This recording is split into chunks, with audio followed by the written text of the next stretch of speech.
How do we reconcile with a past that is uncomfortable and unsettling?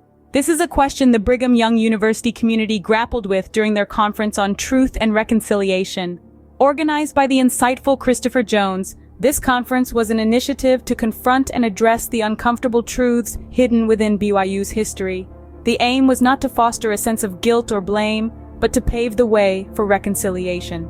To reconcile first, we must acknowledge, and this conference was a bold step in that direction. The subject matter was undeniably sensitive, dealing with topics such as race and slavery within the history of the institution. But it's through facing these harsh realities that we can begin to heal and move forward. The conference delved deep into the archives, unearthing unsettling truths about race and slavery at BYU. The research presented at the conference was eye-opening, to say the least. Independent historian Amy Tanner Theriot took the stage and revealed something quite unexpected. She shared her findings on the presence of around 100 enslaved Black pioneers in Utah Territory. Imagine that. A century before us, these individuals were living their lives, experiencing struggles we can only begin to comprehend. Their stories, their histories, were almost lost to time, buried in the sands of the past. But thanks to Theriot's work, we are now able to bring these forgotten histories to light. The conference also featured W. Paul Reeve, who delved into Utah's stance on slavery in the mid-19th century. Reeve reminded us that, while we may feel detached from this part of our history, it's essential to confront these unsettling truths head-on. Slavery, a dark chapter in our nation's past, was also a part of Utah's history. This isn't about blame or guilt. It's about understanding our past, the good and the bad. It's about acknowledging that these things happened and that they affected real people's lives. We cannot change the past, but we can learn from it. We can strive to understand and empathize with those who suffered. And hopefully this understanding can guide us in shaping a better, more inclusive future.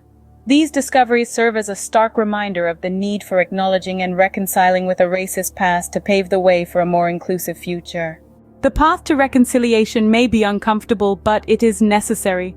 A sentiment echoed through the halls of the Brigham Young University as the community turned its gaze towards the unsettling truths unveiled at the recent Truth and Reconciliation Conference. It was a moment of reflection and introspection as faculty, students, and alumni alike grappled with the revelations of their institution's past.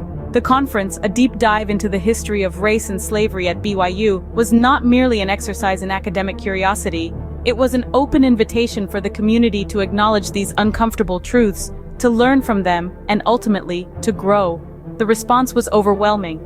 A sense of shared responsibility resonated across the campus, a collective commitment to not shy away from the past, but to understand it, to accept it, and to use it as a stepping stone towards a more inclusive future.